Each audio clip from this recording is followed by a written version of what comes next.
I'm Colin.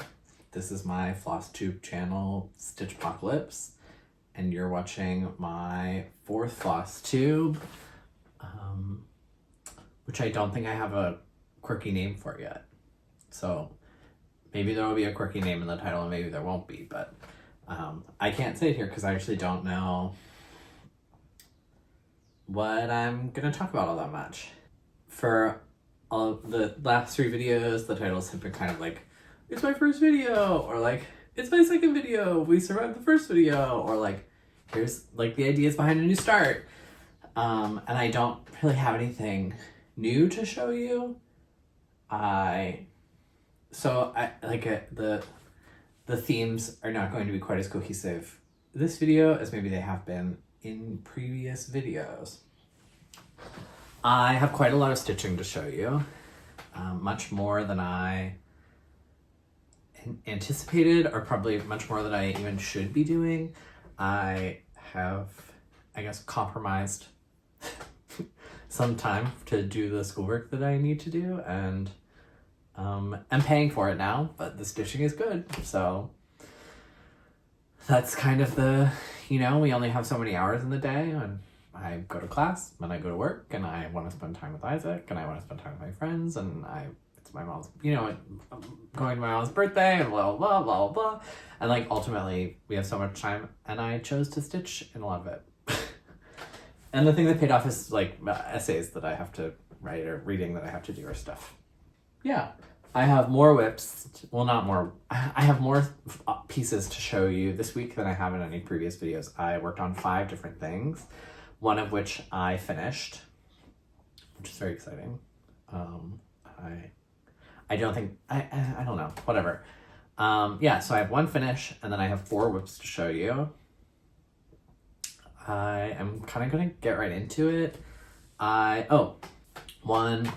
Thank you guys, thank you all so much for watching. I think I'm just going to say it every video because I'm continuously shocked that people actually just want to watch me rant about my stitching and about my life and about the way that they intersect and blah, blah, blah. And yeah, I want to thank you all so much for watching. I want to thank you all so much for commenting. You guys leave such good comments. There were a couple comments in the last video that I disagree with, and I'm really glad that people left them. I'm really glad that I feel very appreciative of those of you who are pushing back on me some, because I think, particularly towards the end of that last video, when I was talking about my feelings about samplers, I tend to get a little like stalwart when like making statements, and they probably come off as much more intense and much more like I believe it than they actually do. Yeah, and so I think some of you are like responding to what I was saying and not necessarily what I meant, because you don't know what I meant, you only know what I say. And yeah, I want to thank you for that. I am going to talk about a sampler at the end that is an antique sampler of the Cooper Hewitt that I love a lot. And probably in other videos after this, at various times, I'll talk about other samplers and how they're kind of, like, there's this world, right, of stitching and ideas and theories and history and also the present and the news and whatever. And sort of they like exist sort of in this maelstrom, and we're all just trying to make sense of it. And I'm trying to make sense of it, and you're trying to make sense. Well, I think a lot of you are trying to make sense of it. I mean, I'm sure if you've gotten through 3 of my videos, or however many of my videos, like, you're probably trying to make sense of it too.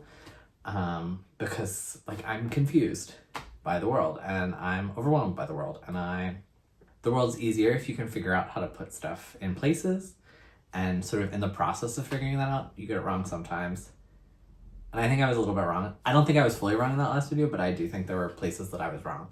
And so I do want to thank you for commenting. The comments are always amazing. You guys are always amazing. Also, like, I want somebody to fight. I want someone to fight in my comment section. I worry Okay, I'm gonna say this one thing and then I will actually show some stitching.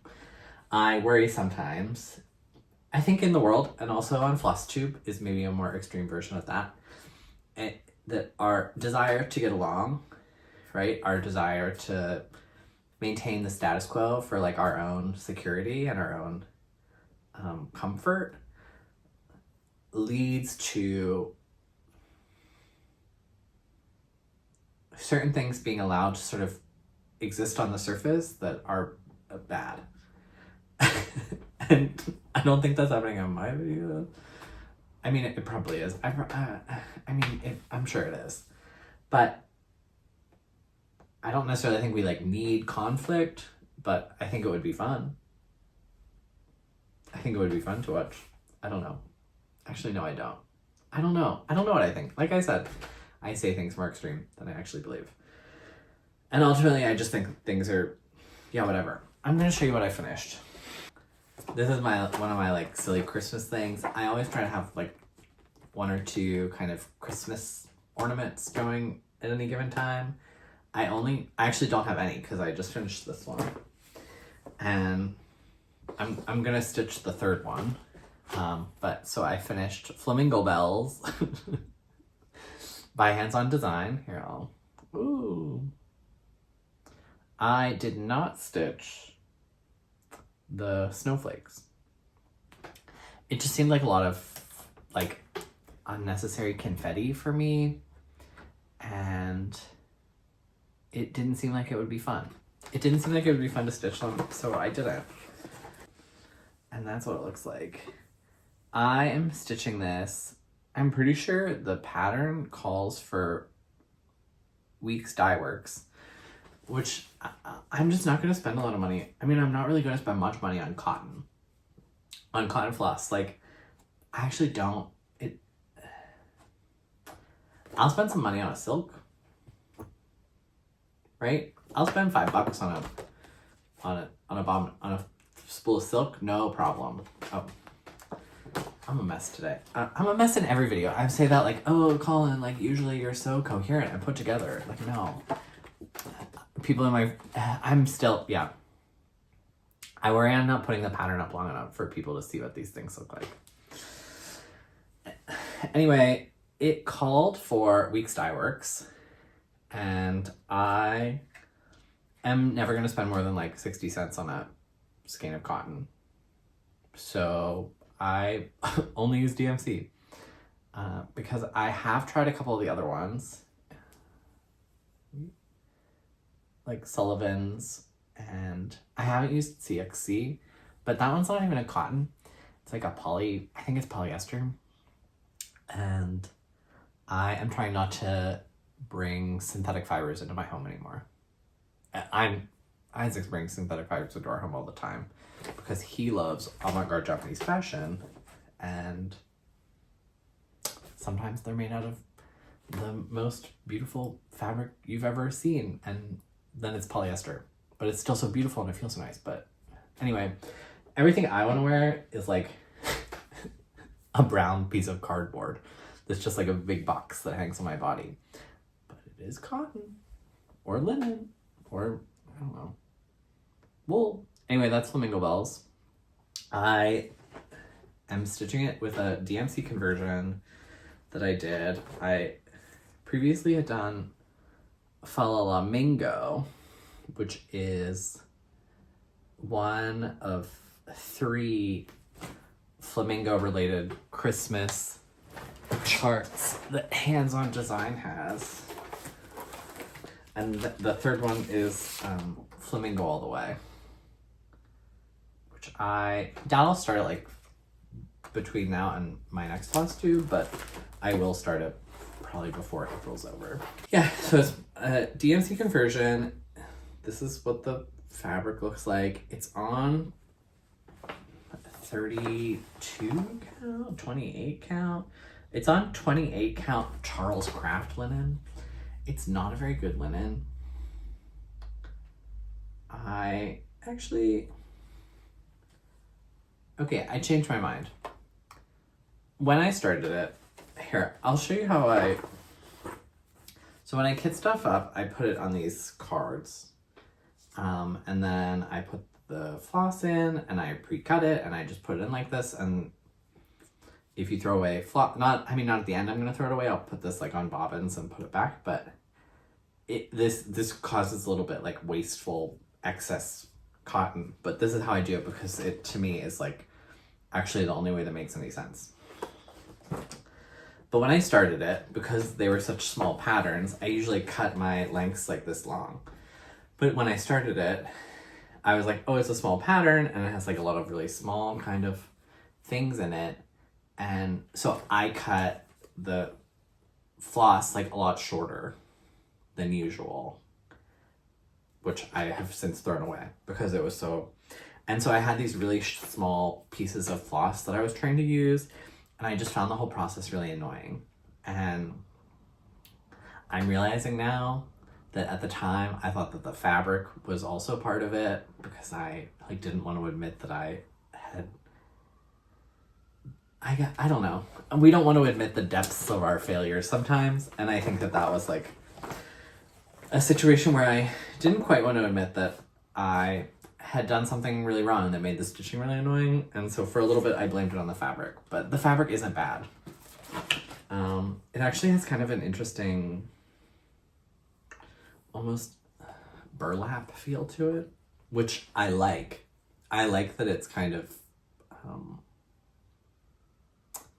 like earthy and almost like scraps of like whatever. It's like the Michaels, I don't know, fabric. Anyway, this is my finish.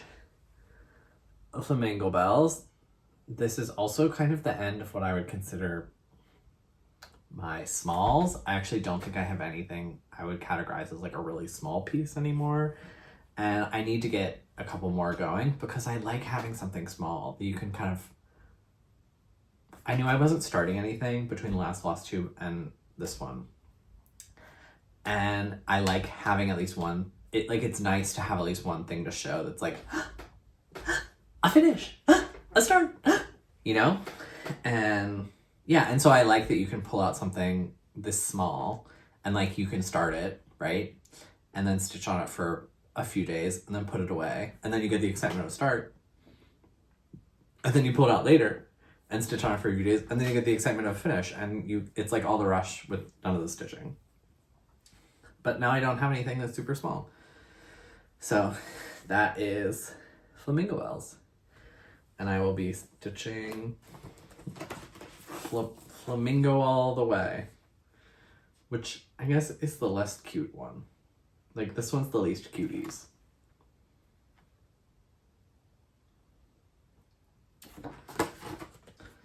And that was my finish. I think that, no, I guess I finished CRS part 1. That's my second finish I've shown you guys. And my third finish of the year. After I filmed, so the way that I stitch is I kind of pull out one thing and I stitch on it.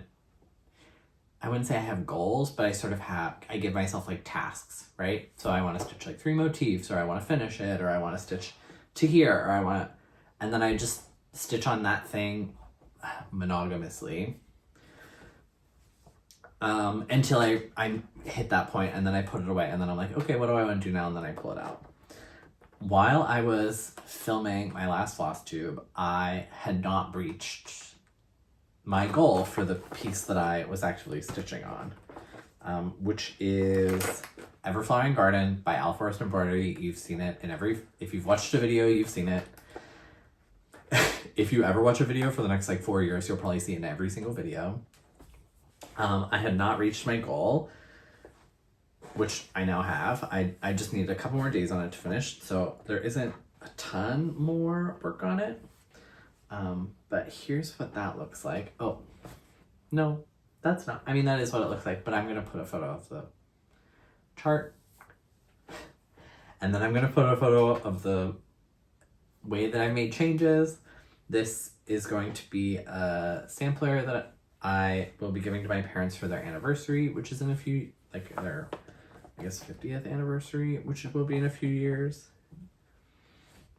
It feels like it's a lot of years away. And then I think about the fact that I have been stitching on this every month for a year and probably need to up my goals in terms of how much of it I stitch, because I don't know if I'll make it. But this is Everflow. This is where I am right now, which it is looking really good. Yeah, this is from Alpha Embroidery. This is with their sort of DMC conversion of the Alpha threads. Like I said, I'm not spending any money on cotton floss. This one, I stitch 3 motifs and a bit of border a month. I have realized that I need to increase my concept of what a bit of border is, because this has a lot of border. And so I think I'm going to start saying I need to stitch 3 motifs and some border a month, because I'm a little behind on the border. So since you've last seen it, I think I've definitely stitched the berries that are up here as much as I've done. And I think this whole thing, and then I finished this. So I finished this out, and then I stitched this, and I stitched this, and then that is kind of what I've done.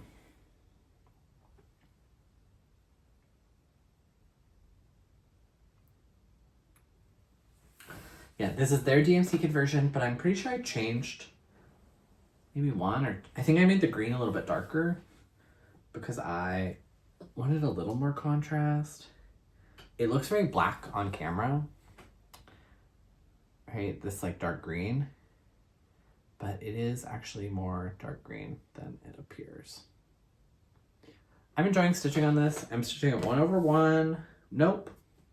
I'm stitching at 1/2 on Zweigart 46 count cream linen. Huge piece of fabric. Huge piece. I don't know. This is... I should have picked a smaller... I mean, I guess I can still pick a smaller sampler to do for my parents' anniversary. But I'm probably not going to. And I have been stitching on this. I had really hoped that I would finish this whole top section. This within my first year of stitching, which I did not do because I started this I think on March 20th, so we're about 5 days late. But the next time you see it, the next time I work on it, I'm not putting it away until I finish that whole top section. Yeah, and that is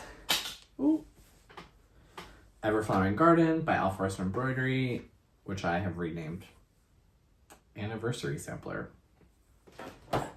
I find that because I don't have sort of clear plans about the order I'm stitching things, I find that actually my stitching is pretty reactionary, in the sense that the things that I stitch are usually a reaction to the last thing that I stitched, right?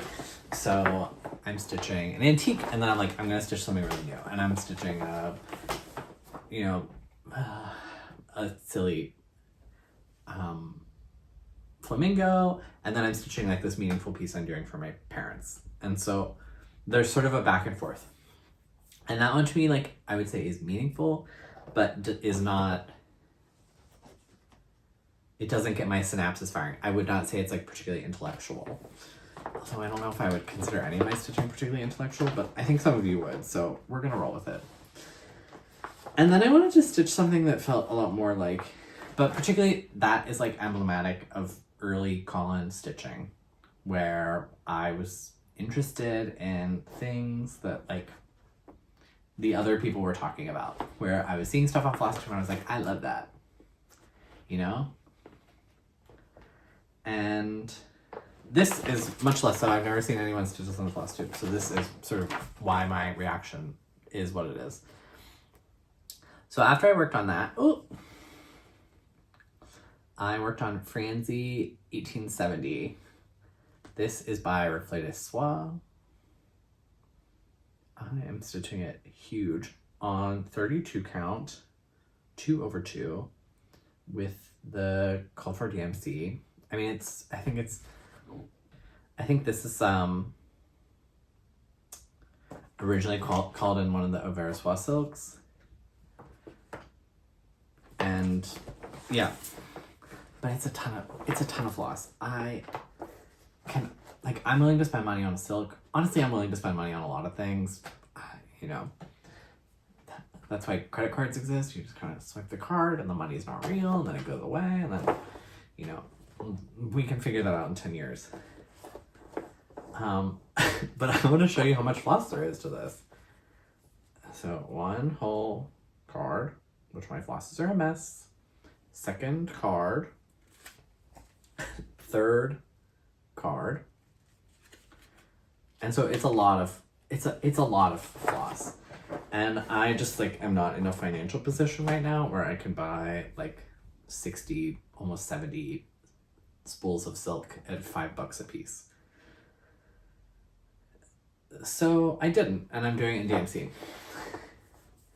I'm stitching this on, I'm pretty sure like 32 count, yeah, flax. My favorite fabric, flax by Zweigart. I just think it's so cute.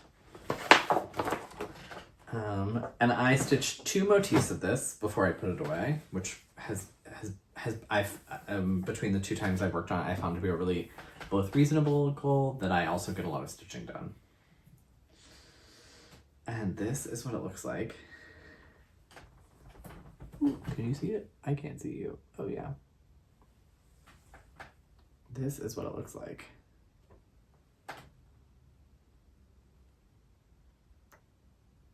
Oh, yeah, I'm sorry. And I really started on this because I found that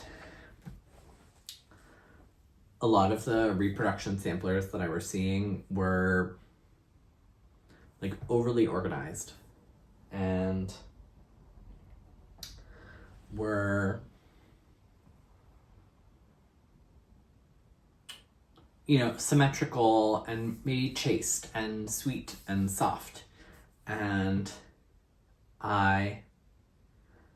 for me, like, I can kind of see how, we'll get into this later. I got into it a little bit not last week, 3 weeks ago, but we'll get into it later too. I can kind of see how, like, stitching is performance, right? Like, in a lot of ways, the things that I'm making are not only me expressing certain beliefs, but also me like performing identity or performing ideas to like an audience, and then the audience sees it and like believes things about you, true or not, based on the things that you're stitching, right? That's the reality of any made object, is that there is a certain performative aspect to it where you're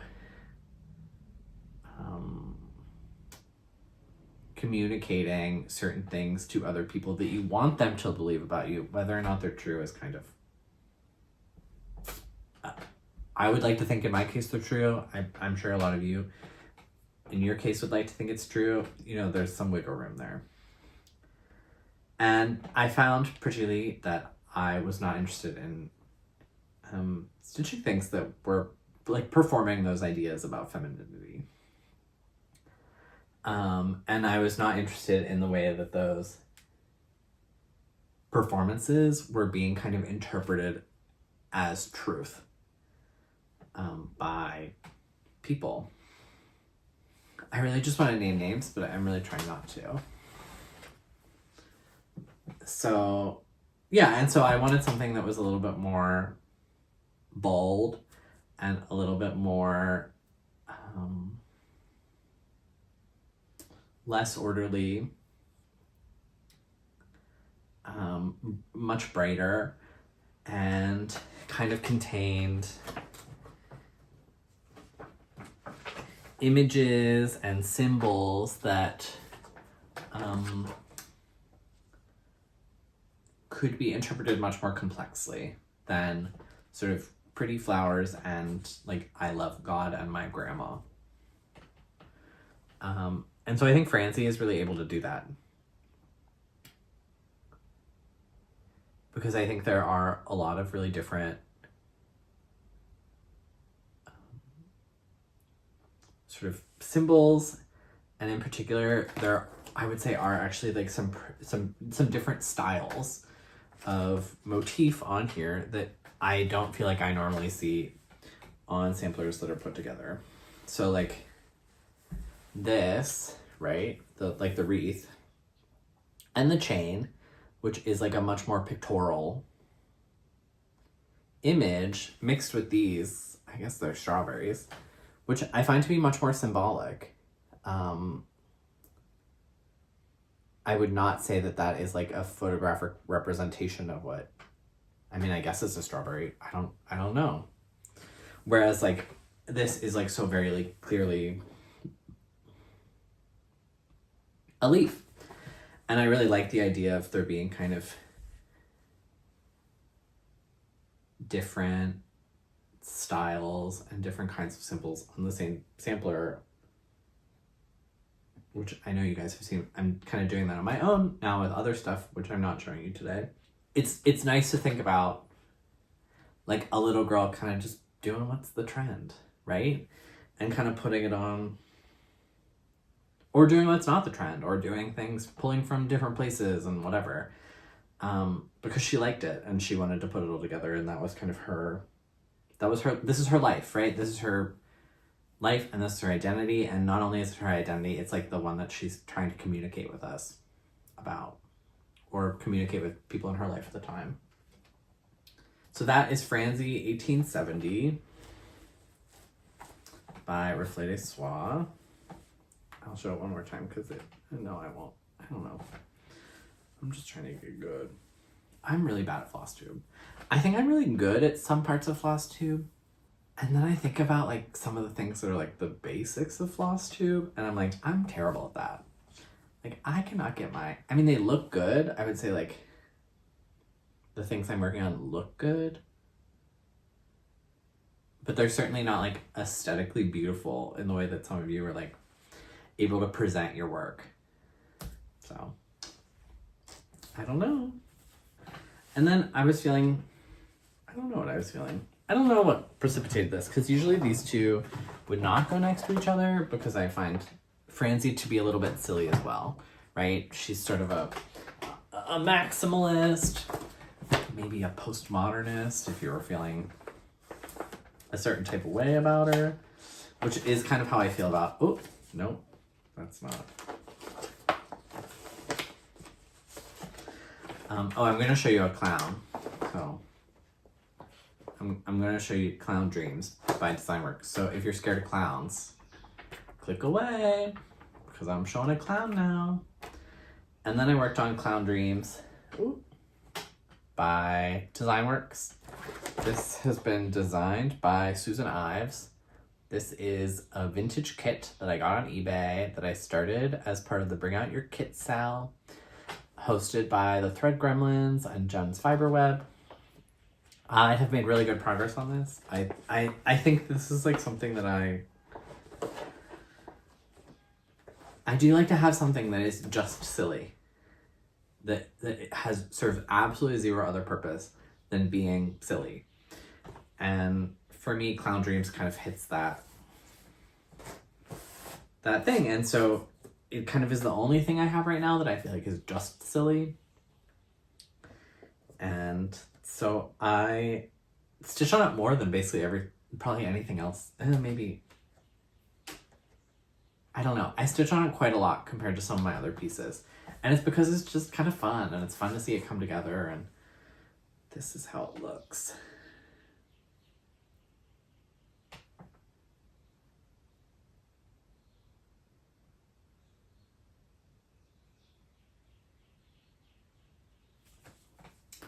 And yeah, so I mean, like we're not coming towards the end, but like I've made really good progress on this. And so the most recent sort of sessions that I've had on this, I stitched down here. I started with the face, and then I went this way, and I'm kind of going around. And I'm backstitching as I'm going. So I backstitched part of this cloud, and then I stitched from here down, and then also this part, so part of his arm.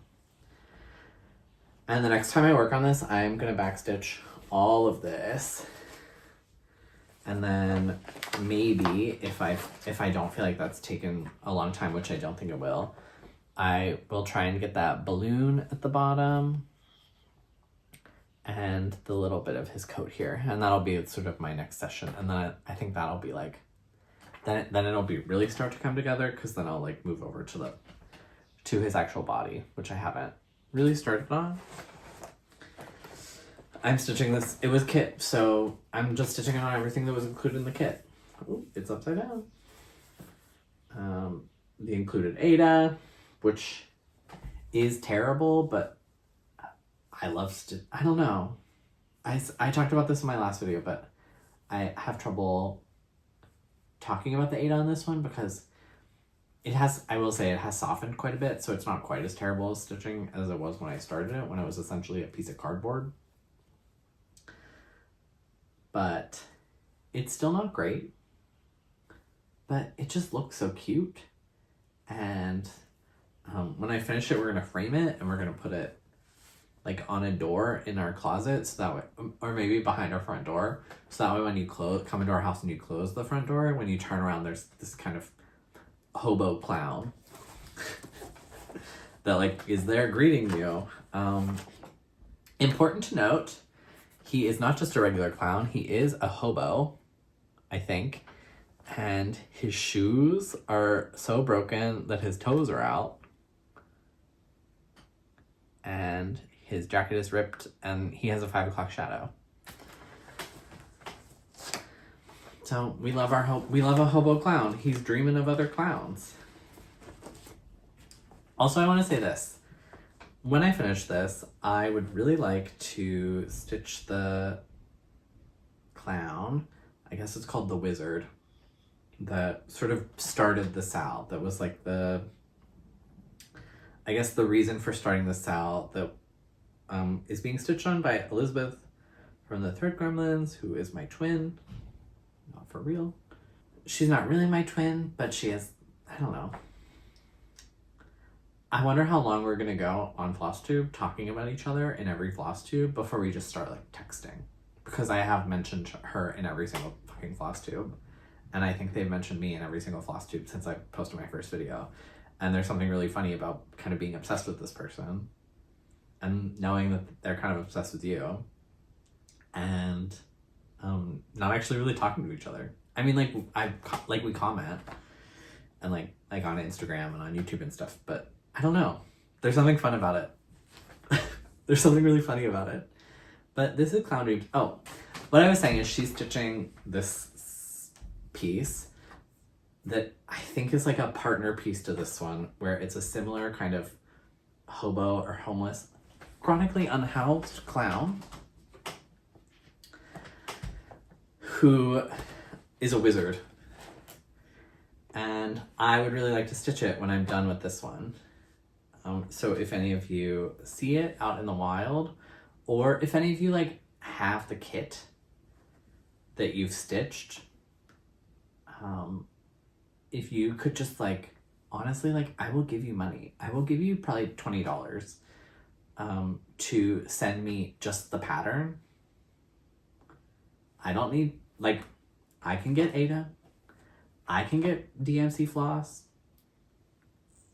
I'll match it to these colors, but I would really like to get that chart. So if any of you see it in the wild, or if you have it, and please let me know. I would like to stitch it I would like to do it after I'm done with this, because I think it would be funny to have two kind of homeless clown patterns. Unhoused persons, clown patterns. Yeah, those are my feelings on Clown Dreams. And the wizard. And this is how Clown Dreams looks, and he's just so cute, and the clowns are so cute, and they will probably kill me in my sleep, and I think that's cute too, particularly this like white one, like this one here. Like, that's a killer clown. The other ones, like, they're just kind of sad, or like she's just a baby, but that one, he's a killer. And I kind of like that. And then the last thing that I worked on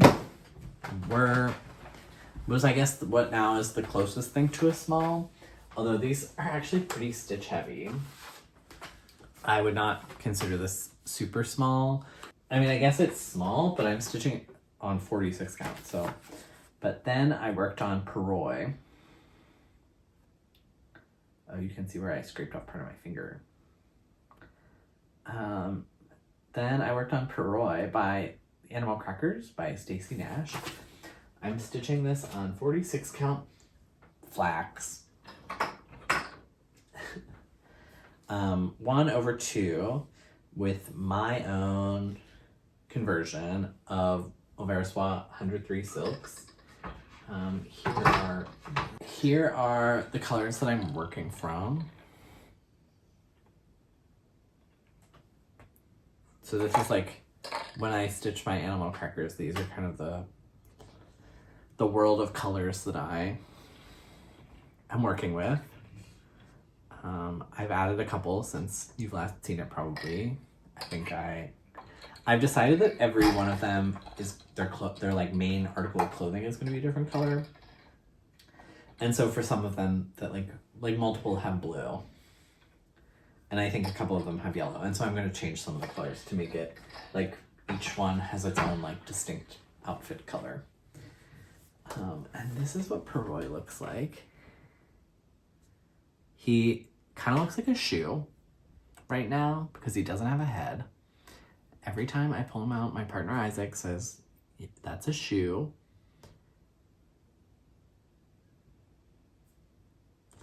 And here you can see Miss Hazel, which I also did on this fabric.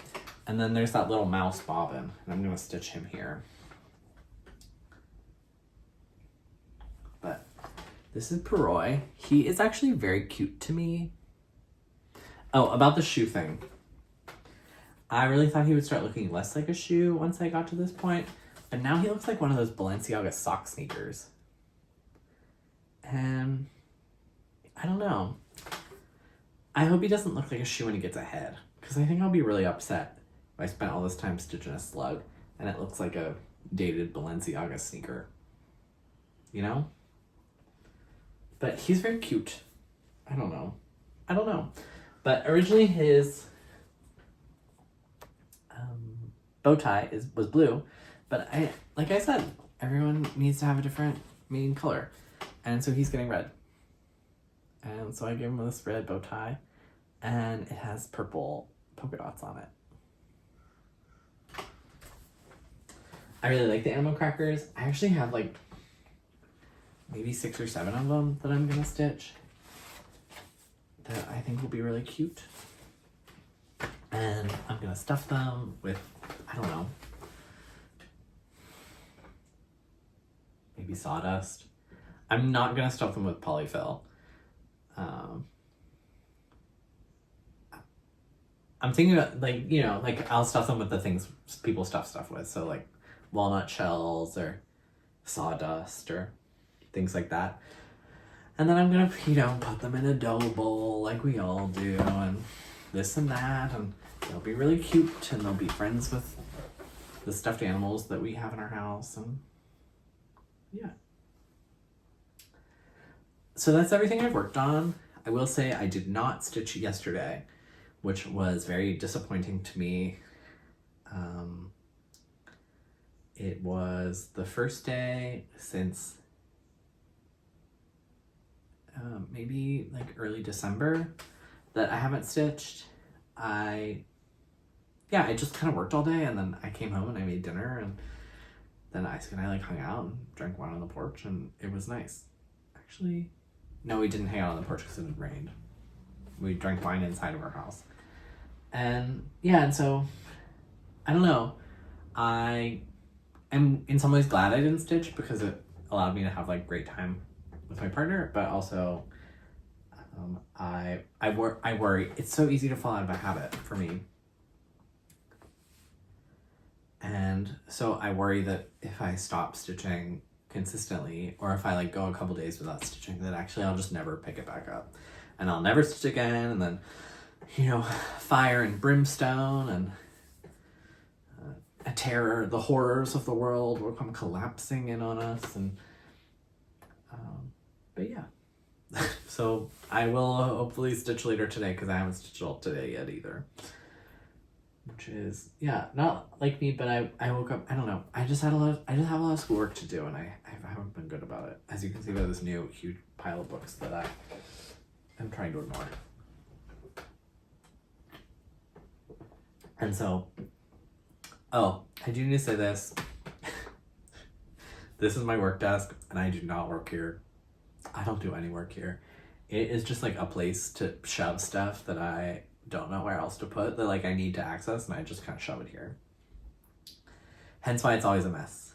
I do want to take a moment and talk about, yeah, this is going to be the first one where I talk about a sampler that's like important to me. Because I think one of the things that like we have forgotten, right, is, or maybe never knew to begin with, or is that a lot of the information that we have about samplers is,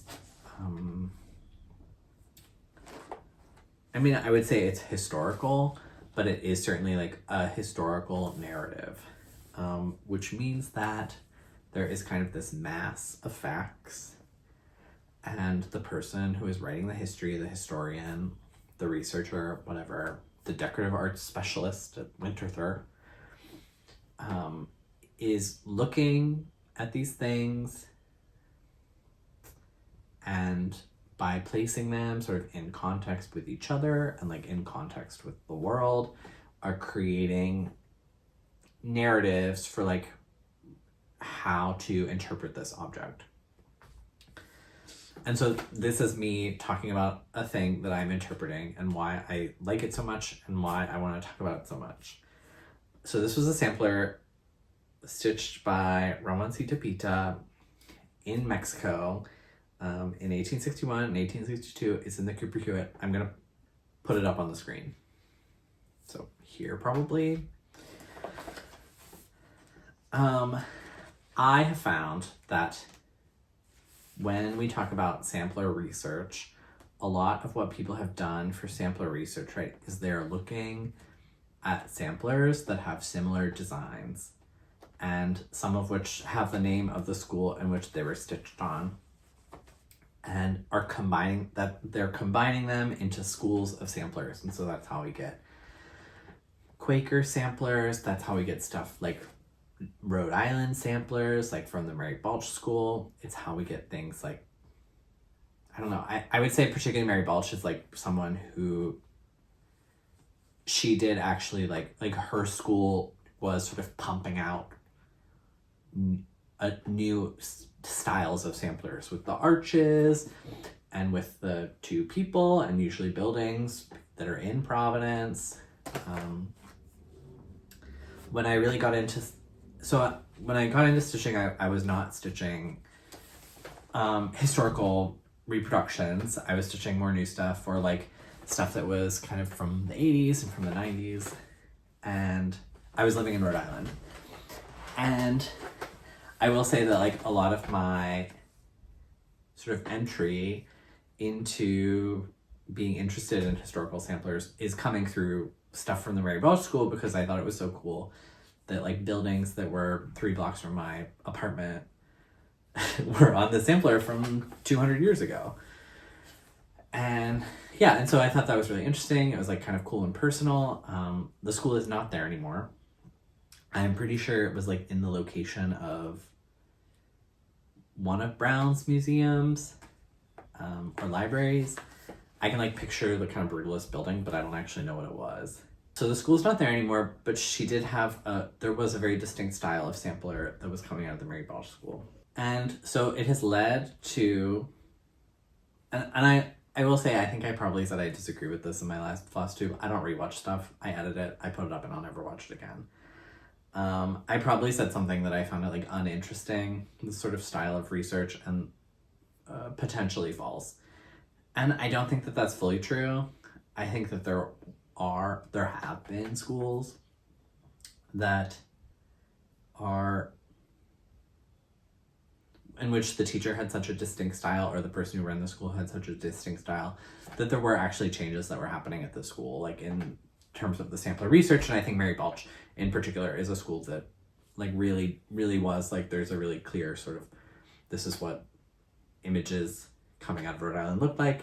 Mary Balch happened, and then this is what they looked like. I do think that that has led to some shallowness in terms of the kinds of samplers that we're prioritizing and the types of people, or even embroidery, the kinds of embroidery that we're prioritizing or talking about or lifting up, and the kinds of people whose embroidery and samplers we're lifting up as well. So there are all these reasons why certain types of people's samplers are deprioritized and reprioritized and whatever. This is a sampler by Ramoncita Pita. It's in the Cooper Hewitt. I do think that like the thing that's so interesting to me about this sampler in particular is that it has motifs that are incredibly trendy at the time, right? That were absolutely coming out of some sort of guide or some sort of image book that like she would have had, or other samplers that she was like working off of. You know, giraffes are not native to Mexico. Elephants are not native to Mexico.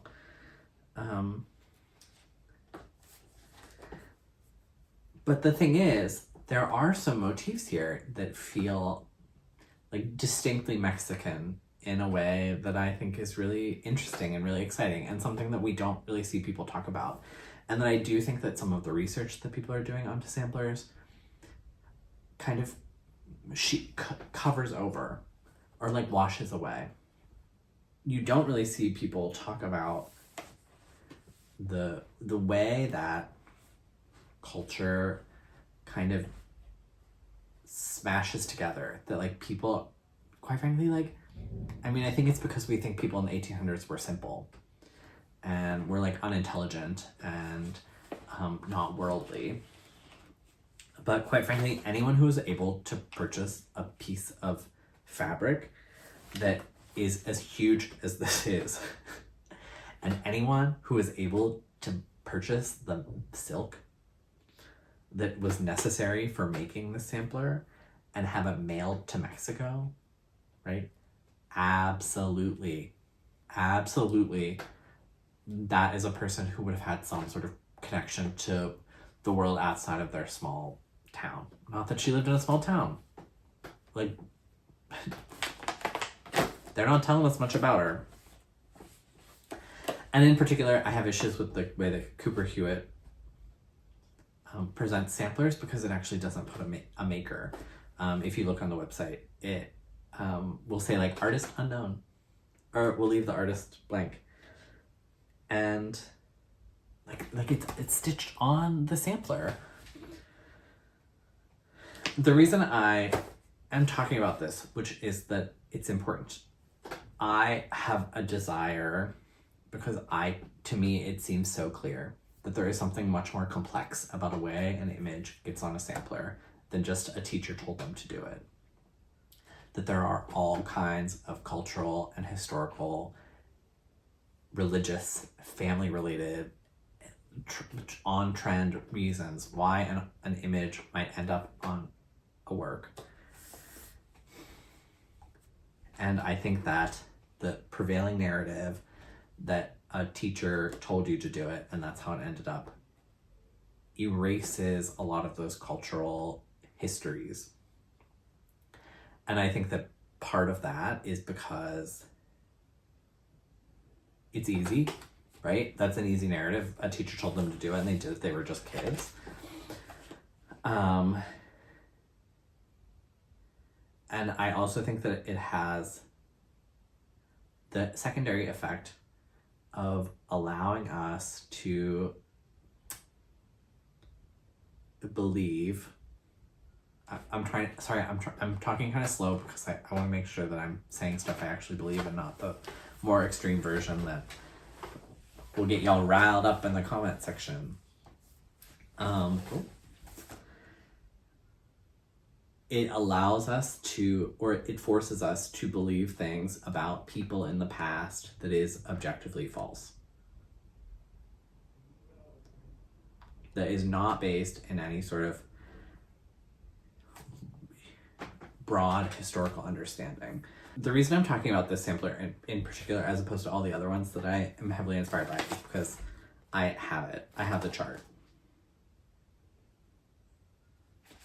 This is from European Reproduction Samplers, which is a woman in Germany who charts historical samplers. And I think there is something, to me, incredibly sad about a sampler being made in Mexico, right? I don't know where in Mexico. I think that this sampler is a much less fetishistic example. Okay, if you think about it this way, when you look at an object from a culture, right, you create ideas about that culture in your mind based on the object. And also, when you look at an object from a culture, the person who's presenting you with that object is also presenting it you within a framework of their understanding of that culture.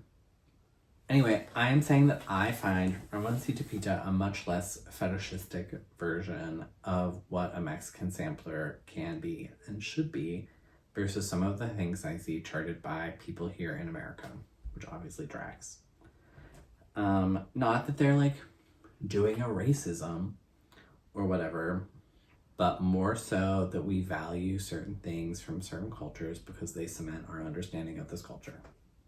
Ultimately, what I want to say about this sampler and about samplers in general and historical samplers is that when you stitch something,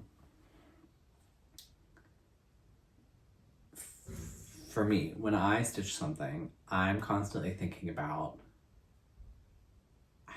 what kind of narratives am I creating in my mind about the person and about the types of persons and about the world in which they live in that would have led them to stitch something like this. And also how much something like this is okay, here's what I want to say. I think a lot of people stitch stuff that are reproductions and are like, I'm really connecting with this girl. I really know her. I think it's something you'll see some.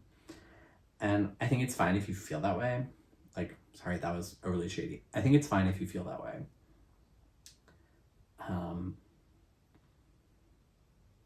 Yeah, I think it's fine if you feel that way. I don't feel that way. I don't feel like I know the person who made this because there are all sorts of cultural forces and cultural factors that could have led them to stitching this thing. And we don't know them. I don't know them. I don't know what their dad was like. I don't know what their mom was like. And quite frankly, neither do you. And I think for a lot of people, the extent of the research they do is like, she went to this school and then 10 years later, she got married. She was 14. She was 17. I don't know. We don't really know much about her.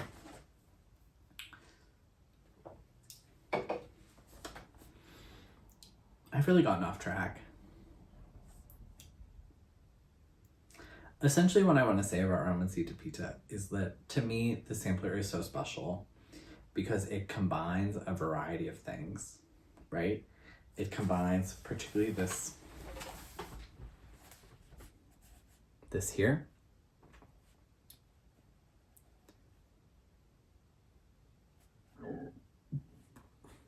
Is absolutely not the kind of motif that I have really seen anywhere.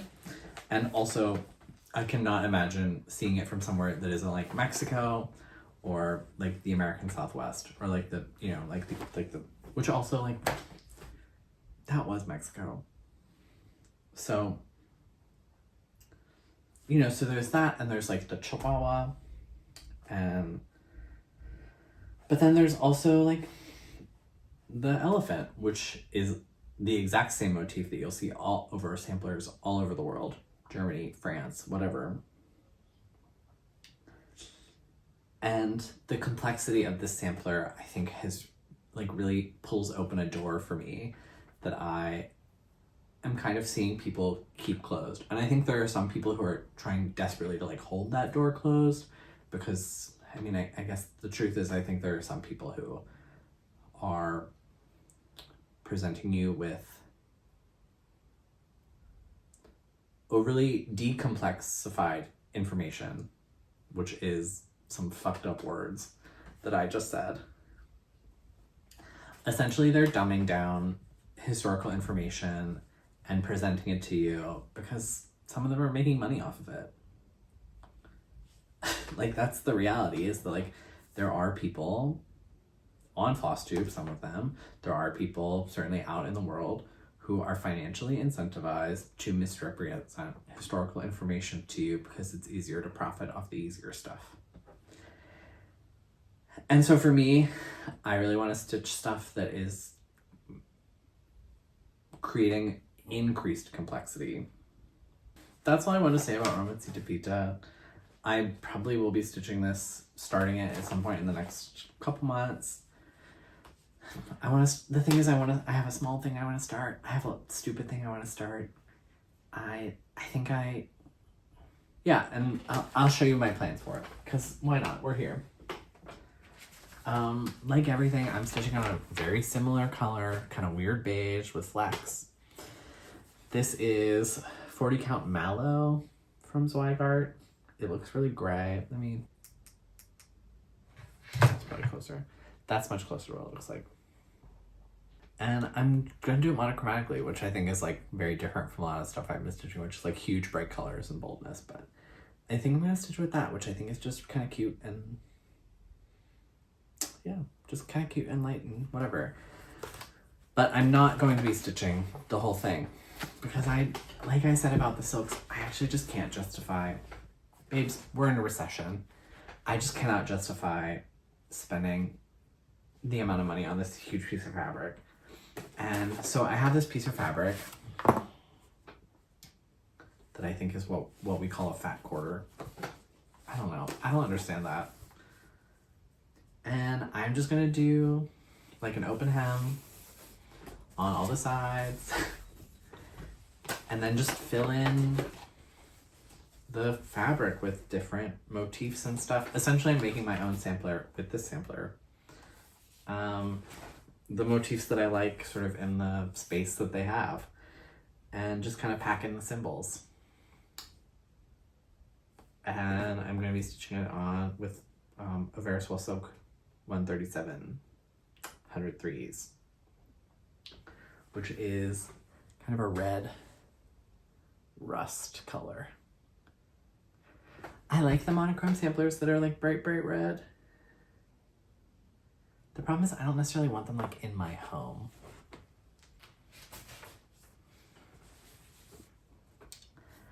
And so that is my floss tube. Thank you all for watching.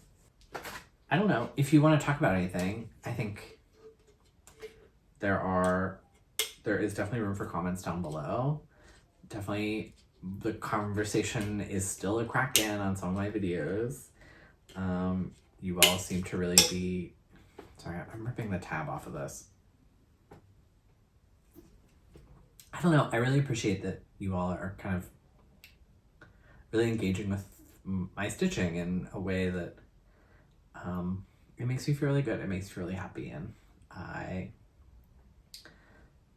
feel, I don't know. I just feel very valued, and I'm kind of shocked that you all have whatever.